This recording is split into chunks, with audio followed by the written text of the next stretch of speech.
But that's where I think entrepreneurs are a little bit of an unusual beast, whereby we don't like authority. We don't like being told what to do. We often give the finger to the man and say, "Fuck you," and we quit our job and we end up going into our own business. And then 6 weeks in, we're like, "Well, someone please tell me what to do." I think everyone's life is their personal development. They're just either woken up to that fact or they're still asleep at the wheel. And I think entrepreneurs and business owners, we're a strange breed, and not everybody's cut out to be an entrepreneur, and that's okay. And that just because you're not an entrepreneur doesn't mean that your life isn't a vehicle for personal development. Because you can be in a job but still have a hard life, But I think one of the things that I've correlated is, the harder the things are that you do, the more you learn about who you are, and the more you are able to develop, aspects of who you are, specifically, perseverance, grit, and the things that are important when it comes to creating success.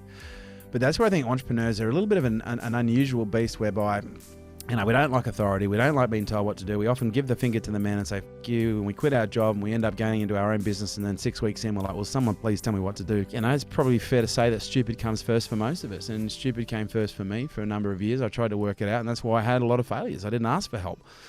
But by virtue of being in business, I had to do a lot of very tough things. And it would just so happen that I'd done a lot of very tough things my entire life, I've experienced a disproportionate amount of, I guess you could say, challenge.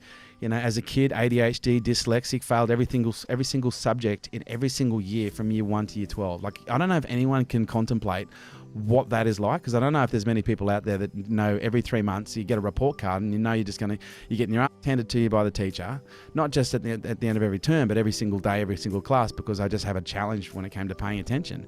I then have to go home and explain to 2 different parents and 2 different sites the same thing, get my ass handed to me by my mum, ass handed to me by my dad, and then anyone else in between who wanted to have a say. And so that's challenging, that's difficult. And I kind of got used to losing, I guess you could say, and the only thing I was really good at was athletics. But I became a really good loser. And I often joke about it. I just became so conditioned to losing that it just didn't bother me. Please share away. Thank you so much. Stay inspired to evolve.